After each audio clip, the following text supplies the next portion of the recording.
ನಮಸ್ತೆ ಫ್ರೆಂಡ್ಸ್, ನನ್ನ ಯೂಟ್ಯೂಬ್ ಚಾನಲ್ಗೆ ನಿಮ್ಮೆಲ್ಲರಿಗೂ ಸ್ವಾಗತ. ಇವತ್ತೊಂದು ಸಿಂಪಲ್ ಆಗಿರುವಂಥ ಒಂದು ತಿಳಿ ಸಾಂಬಾರು ಹಾಗೆ ಸಿಂಪಲ್ ಆಗಿ ಮಾಡುವಂಥ ಒಂದು ಕೋಸಂಬರಿ ಮಾಡೋದನ್ನು ತೋರಿಸ್ಕೊಡ್ಬೇಕು ಅಂತೇಳಿ ಮೊದಲನೇದಾಗಿ 2 ಟೊಮೊಟೊ ತೊಗೊಂಡು, ಒಂದು ಮೆಣಸಿಕಾಯಿ, ಒಂದು ಈರುಳ್ಳಿ, ಒಂದು 8 ರಿಂದ 10 ಬೆಳ್ಳುಳ್ಳಿ ಅಷ್ಟು ತೊಗೊಂಡಿದ್ದೀನಿ ಕರಿಬೇವಿನ ಸೊಪ್ಪು ಒಗ್ಗರಣೆಗೆ. ನಂತರ ಒಂದು ಪಾತ್ರೆಗೆ ಎಣ್ಣೆ, ಸ್ವಲ್ಪ ಸಾಸಿವೆ ಹಾಕ್ಕೊಂಡು ಅದು ಚಟಪಟ ಅಂತ ಸಿಡಿಸ್ತಾ ಇದ್ದೀನಿ. ನಂತರ ಕರಿಬೇವಿನ ಸೊಪ್ಪು ಹಾಕ್ಕೊಳ್ಳಿ. ನಂತರ ಒಂದು 8 ರಿಂದ 10 ಬೆಳ್ಳುಳ್ಳಿನ ಸಿಪ್ಪೆ ತೆಗೆದು ಬಿಡಿಸ್ಕೊಂಡಿರ್ತೀವಲ್ಲ ಅದನ್ನು ಕೂಡ ಹಾಕ್ಕೊಳ್ಳಿ. ಒಂದು ಮೆಣಸಿನ್ಕಾಯಿ ಹಾಕ್ಕೊಳ್ಳಿ. ಈ ಸ್ವಲ್ಪ ಬಾಡಿದ ನಂತರ ಒಂದು ಈರುಳ್ಳಿ ಕಟ್ ಮಾಡ್ಕೊಂಡಿರ್ತೀವಲ್ಲ ಅದನ್ನು ಹಾಕ್ಕೊಂಡು ಚೆನ್ನಾಗಿ ಫ್ರೈ ಮಾಡ್ಕೊಳ್ಳಿ. ಸ್ವಲ್ಪ ಈರುಳ್ಳಿ ಚೆನ್ನಾಗಿ ಒಂಚೂರು ಬೇಯಲಿ. ತುಂಬ ಸಿಂಪಲಾಗಿ ಮಾಡೋವಂಥದ್ದು. ಹಾಗೆ ಯಾರು ಹೊಸ ಚೆನ್ನಾಗಿ ನೋಡ್ತೀವಿ ದಯವಿಟ್ಟು ಸಬ್ಸ್ಕ್ರೈಬ್ ಆಗಿರೋ ಲೈಕ್ ಬಟನ್ ಪ್ರೆಸ್ ಮಾಡಿ ನಿಮ್ಮನ್ನು ಸಪೋರ್ಟ್ ಮಾಡೋಣ. ಹೀಗೆ ಅಲ್ಲಿ ಈಗ ನೋಡಿ ಚೆನ್ನಾಗಿ ಬೇಯ್ತಾ ಇದೆ. ಇವಾಗ 2 ಟೊಮೊಟೊನೂ ಚೆನ್ನಾಗಿ ಇಟ್ಕೊಂಡಿರ್ತೀನಿ, ಅದನ್ನು ಕೂಡ ಹಾಕ್ಕೊಳ್ತಾ ಇದ್ದೀನಿ. ಹಾಕ್ಕೊಂಡು ಚೆನ್ನಾಗಿ ಮಿಕ್ಸ್ ಮಾಡ್ಕೋಬೇಕು. ಅಂದರೆ ಚೆನ್ನಾಗಿ ಇದು ಬೇಯಬೇಕು. ಒಗ್ಗರಣೆಗೂ ಚೆನ್ನಾಗಿ ಬೆಂದಿಟ್ಟು ಸಾಂಬಾರು ಟೇಸ್ಟಾಗಿ ಕೂಡ ಬರುತ್ತೆ. ತುಂಬ ಸಿಂಪಲಾಗಿ ಮಾಡ್ಕೊಳ್ಳೋವಂಥದ್ದು. ಒಂದು 5 ನಿಮಿಷದೊಳಗೆಲ್ಲ, ಒಂದು 6-7 ನಿಮಿಷದೊಳಗೆಲ್ಲ ಇದು ಆಲ್ಮೋಸ್ಟ್ ಸಾಂಬಾರು ಕೂಡ ರೆಡಿಯಾಗುತ್ತೆ. ಸಾಂಬಾರಾಗಿ ಸೌತೆಕಾಯಿಂದು ಕೋಸಂಬರಿ ರೆಡಿಯಾಗುತ್ತೆ. ರುಚಿಗೆ ತಕ್ಕಷ್ಟು ಉಪ್ಪು ಹಾಕ್ಕೊಂಡಿದ್ದೀನಿ. ಈಗ ಅದು ಸ್ವಲ್ಪ ಚೆನ್ನಾಗಿ ಬೇಯಲಿ. ನಂತರ ಅರಿಶಿನ ಹಾಕ್ಕೊಳ್ಳಿ. ಚಿಟಿಕೆ ಅಷ್ಟು ಅರಿಶಿನ ಹಾಕ್ಕೊಳ್ಳಿ. ಅರಿಶಿನ ಹಾಕೋದ್ರಿಂದ ತುಂಬ ಒಳ್ಳೆಯದು. ಅರಿಶಿನ ಯಾವುದೇ ಅಡುಗೆಗಾದ್ರೂ ಸ್ವಲ್ಪ ಅರಿಶಿನ ಹಾಕ್ಕೊಳ್ಳಿ. ಚೆನ್ನಾಗಿ ಬೇಯ್ತಾ ಇದೆ ಇವಾಗ.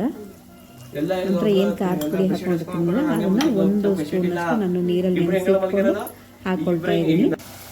ಇದು ಯಾಕೆ ಗಟ್ಟಿ ಆಗುತ್ತೆ ಅಂತ ಹೇಳಿ, ಗಂಟು ಥರ ಬರುತ್ತೆ ಅಂತ ಸ್ವಲ್ಪ ನೀರಲ್ಲಿ ಮಿಕ್ಸ್ ಮಾಡ್ಕೊಂಡು ಹಾಕ್ಕೊಂಡು ಚೆನ್ನಾಗಿ ಅದು ಕುದ್ದಾದ ನಂತರ 2 ಲೋಟದಷ್ಟು ದೊಡ್ಡ ಲೋಟದಲ್ಲಿ ನಾನು ನೀರು ಹಾಕ್ಕೊಳ್ತಾ ಇದ್ದೀನಿ. 2 ಲೋಟದಷ್ಟು ದೊಡ್ಡದಾಗಿ ನೀರು ಹಾಕ್ಕೊಳ್ತೀನಿ ದೊಡ್ಡ ಲೋಟದಲ್ಲಿ.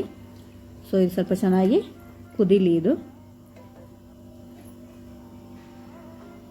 ಇದು ಚೆನ್ನಾಗಿ ಕುದ್ದಷ್ಟು ಚೆನ್ನಾಗಿ ಬರುತ್ತೆ. ನಂತರ ಚೆನ್ನಾಗಿ ಕುದ್ದಾದ್ಮೇಲೆ 2 ಸ್ಪೂನಷ್ಟು ಕಾಯಿ ತುರಿ ಏನಿರುತ್ತೆ ಅದನ್ನು ಹಾಕ್ಕೊಂಡು ಮಿಕ್ಸ್ ಮಾಡ್ಕೊಳ್ಳಿ. ಇವಾಗ ಉಪ್ಪನ್ನ ಒಂದ್ಸತಿ ನೋಡ್ಕೊಳ್ಳಿ. ಅಕಸ್ಮಾತ್ ಉಪ್ಪಿನ ಸಪ್ಪೆ ಇತ್ತು ಅಂತಂದರೆ ಸ್ವಲ್ಪ ಉಪ್ಪು ಹಾಕ್ಕೊಳ್ಳಿ, ಇಲ್ಲಾಂತಂದರೆ ಬೇಡ. ಕಾಯಿ ತುರಿ ಹಾಕ್ಕೊಂಡು ಚೆನ್ನಾಗಿ ಮಳ್ಳಿ. ಅದು ಮಳ್ಳಾದ್ಮೇಲೆ ಅದನ್ನೊಂದು ಕಡೆ ತೆಗೆದಿಟ್ಬಿಡಿ. ಚೆನ್ನಾಗಿ ಮಳ್ತಾ ಇದೆ ನೋಡಿ. ಇವಾಗ ಸಾಂಬಾರು ರೆಡಿಯಾಗಿದೆ.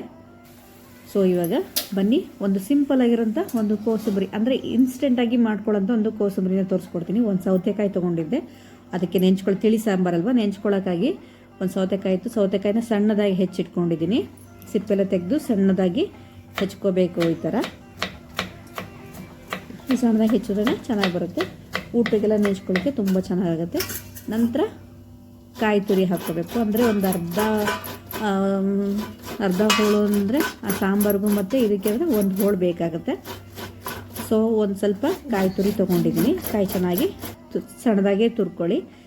ನಂತರ ಒಂದು ಬೌಲ್ಗೆ ಸೌತೆಕಾಯಿ ಹಾಕ್ಕೊಂಡು ಒಂದು 8 ರಿಂದ 10 ಕಾಳು ಮೆಣಸಿಕಾಯಿ ಹಾಕ್ತಾ ಇಲ್ಲ. ಇದಕ್ಕೆ ಕಾಳು ಮೆಣಸನ್ನ ಜಜ್ಜಿ ಪುಡಿ ಮಾಡಿ ಇಟ್ಕೊಂಡಿದ್ದೆ. ನಂತರ ಕಾಯಿ ತುರಿ ಏನು ಹಾಕ್ಕೊಳ್ತಾ ಇದೆಯಲ್ಲ, ಒಂದು 3 ಸ್ಪೂನಷ್ಟು ಕಾಯಿ ತುರಿ, ರುಚಿಗೆ ತಕ್ಕಷ್ಟು ಉಪ್ಪು ಹಾಕ್ಕೊಳ್ಳಿ. ಇದು ತಕ್ಷಣಕ್ಕೆ ಮಾಡೋಂಥದ್ದು, ಇಟ್ಟು ತಿನ್ನೋಕ್ಕಾಗಲ್ಲ ಇದನ್ನು. ನಂತರ ಸ್ವಲ್ಪ ಜೀರಿಗೆ ಪುಡಿ, ಸ್ವಲ್ಪ ಚಾಟ್ ಮಸಾಲ ಹಾಕ್ಕೊಳ್ಳಿ. ತುಂಬ ಟೇಸ್ಟ್ ಕೊಡುತ್ತೆ. ಸೊ ಅಷ್ಟೇ ಕೂಡ ಡಿಫ್ರೆಂಟಾಗೂ ಇರುತ್ತೆ. ಸ್ವಲ್ಪ ಚಾಟ್ ಮಸಾಲ, ಚುಟಿಕೆಯಷ್ಟು ಚಾಟ್ ಮಸಾಲ, ಚುಟಿಕೆಯಷ್ಟು ಜೀರಿಗೆ ಪುಡಿ ಹಾಕ್ಕೊಳ್ತಾ ಇರೋದು. ಇದು ಹಾಕ್ಕೊಂಡು ಚೆನ್ನಾಗಿ ಮಿಕ್ಸ್ ಮಾಡ್ಕೊಳ್ಳಿ. ಇವಾಗ ಊಟ ಮಾಡ್ತಿದ್ದೀವಿ ಅಂತಂದಾಗ ಮಾಡ್ಕೊಂಡು ತಿನ್ನೋಕ್ಕೆ ತುಂಬ ಚೆನ್ನಾಗಿರುತ್ತೆ. ನಂತರ ಇದಕ್ಕೆ ಸ್ಪೆಷಲಾಗಿ ಹುರ್ಗಡ್ಲೆ ಹಾಕ್ಕೋಬೇಕು. ಈಗ ಸೌತೆಕಾಯಿನ ಬೇಕಾದ್ರೆ ಊಟಕ್ಕೆ ಹಾಕ್ಕೊಡ್ತೀರೋ ಆವಾಗ ಹುರ್ಗಡ್ಲೆ ಹಾಕಿ ಕೊಡಿ, ತುಂಬ ಚೆನ್ನಾಗಿರುತ್ತೆ. ಒಂಥರ ಕ್ರಿಸ್ಪಿಯಾಗಿ ಕಡಲೆ ಎಲ್ಲ ಸಿಕ್ಕಿದಾಗ ತುಂಬ ಚೆನ್ನಾಗುತ್ತೆ ಟೇಸ್ಟ್ಗೆ. ಸೊ ಈ ಥರ ಒಂದು ಸತಿ ಮಾಡ್ಕೊಂಡು ತಿಂದು ನೋಡಿ. ನಾನು ಕೊತ್ತಂಬರಿ ಸೊಪ್ಪು ಹಾಕಬೇಕಾಯಿತು, ಎಷ್ಟು ವೆಯ್ಟ್ ಮಾಡಿದ್ರು ಅವ್ರು ಬರಲಿಲ್ಲ. ಸೊ ಕೊತ್ತಂಬರಿ ಸೊಪ್ಪನ್ನ ಬೇಕು ಅಂದರೆ ಹಾಕ್ಕೊಳ್ಳಿ, ಇದನ್ನು ಸ್ಕಿಪ್ ಮಾಡ್ಕೊಳ್ಳಿ. ನೋಡಿ ರೆಡಿಯಾಗಿದೆ ತಿಳಿ ಸಾಂಬಾರು. ಅನ್ನ, ಒಂದು ಸುಟ್ಕೊಂಡಿರೋಂಥ ಹಪ್ಪಳ, ಒಲೆಯಲ್ಲಿ ಹಾಗೆ ಸುಟ್ಕೊಂಡಿರೋಂಥ ಹಪ್ಪಳ, ಒಂದು ಕೋಸಂಬರಿ. ದಯವಿಟ್ಟು ಎಲ್ಲ ಹೀಗೆ ಸಪೋರ್ಟ್ ಮಾಡಿ. ಎಲ್ಲರಿಗೂ ಥ್ಯಾಂಕ್ಸ್. ಮತ್ತೊಂದು ವಿಡಿಯೋದೊಂದಿಗೆ ಬರ್ತೀನಿ. ಅಲ್ಲಿ ತನಕ ವೆಯ್ಟ್ ಮಾಡ್ತಾಯಿರಿ.